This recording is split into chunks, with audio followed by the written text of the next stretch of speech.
Hi, I'm astronaut Nicole Stott, and I'm going to answer your questions about space on Twitter. This is space support. From Zara, are we saying then that tanning in space would happen just in virtue of being in space because cosmic radiation and unfiltered UV rays? When you're in space, of course, you're above, the bulk of the atmosphere, and that makes it a lot more dangerous to be exposed to the sun's radiation. So we try to protect ourselves from that. For the windows that we do look through, most of them have a UV filter on them, which helps protect us. But there are some windows that don't. So we know in particular what those are, and we try to really limit our time in front of them. All right, Joey Pavanelli, is there Wi-Fi in space? Yes, there's Wi-Fi in space. You might not be happy with it because it's not dial-up slow, but it is pretty slow. Kevin Gomez, age limit for space travel. I hope not, because I'd really like to go back. There really isn't one set. I think that the criteria is associated more with your education, with the career and work you've done, and also from, just a medical and psychological evaluation. How can we detect and track space debris? Which sensors were used and where are they located? All of that tracking is done from the ground and through other satellite resources that we have. They have a whole unit that tracks debris in space for us and then communicates with NASA about it. One of my greatest memories of things that I really remember is being at the window. It was nighttime outside and watching this streak of light go below me. And floating down to the other end of the station and asking my crewmates, hey, I just saw this. Oh yeah, that's just, a micrometeorite, probably entering the atmosphere, or a piece of debris entering the atmosphere. And I'm like, like a shooting star is basically what they told me. And I remember floating there and thinking, wow, that was really beautiful. And then I also remember thinking, man, I'm really glad I saw that because that means it didn't hit my spaceship. And that's a really good thing. I don't want that hitting my spaceship. Adam asks, what is the coordinate system used in orbits, and is it the same as non-orbit journeys such as that to the moon and Mars? This is a really great question. On the space station, for instance, we're flying around the Earth. You can see this model here, and the way we fly, you can see this little space station at the end. So this whole space station, this is like forward.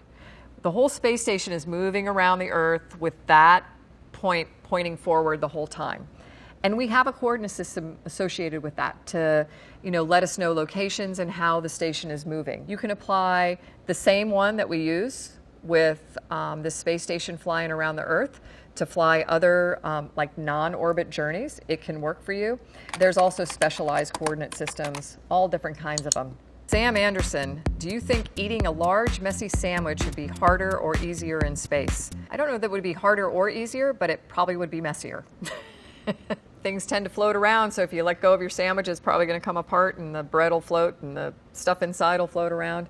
Of course, we do silly astronaut tricks with food and drink all the time. Van Slater, how long does it take to get to the moon and how fast can you go in space? Now, this is a really great question. It takes about 2 days to get to the moon, the way we fly to the moon.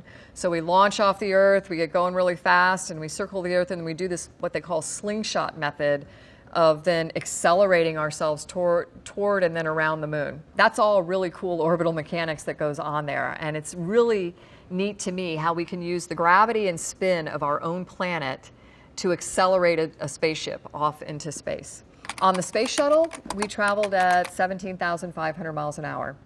The guys that went to the moon, about 24,000 miles an hour. Hen Bazart, what do you do if you're an astronaut and you experience serious health problem while in space? Well, hopefully your crewmates will be able to take care of you. A number of us train to be medical officers on board a mission, and we have probably any supply you could possibly need to take care of anything. And we are in constant communication with our medical team on the ground. Worst case, if we needed to get somebody home, we could do that in our rescue vehicle or the Soyuz spacecraft. I never received any training about what to do if somebody dies in space. I guess you deal with that real time.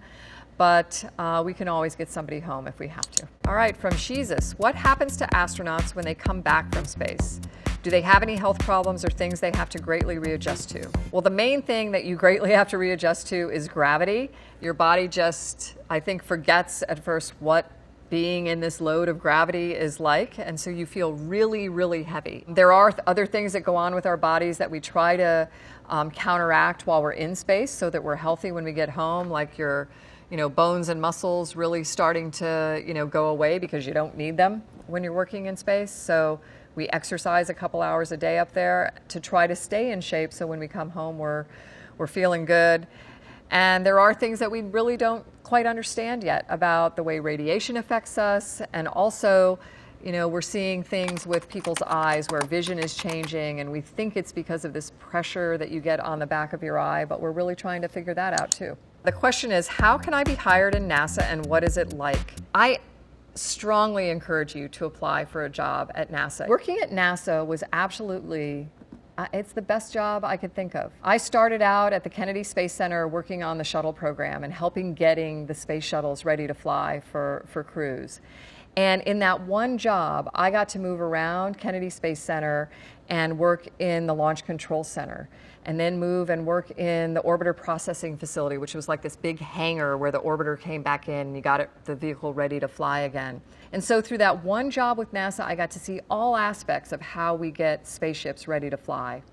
And then before becoming an astronaut, I moved out to the Johnson Space Center in Houston. And for 2 years, I got to work on the shuttle training aircraft, which was this modified corporate jet that we used to basically dive at the runway and train astronauts how to land the space shuttle. And in doing that job, I got to wear this really cool helmet in the T-38 trainer jets and in the shuttle training aircraft as we flew and trained astronauts.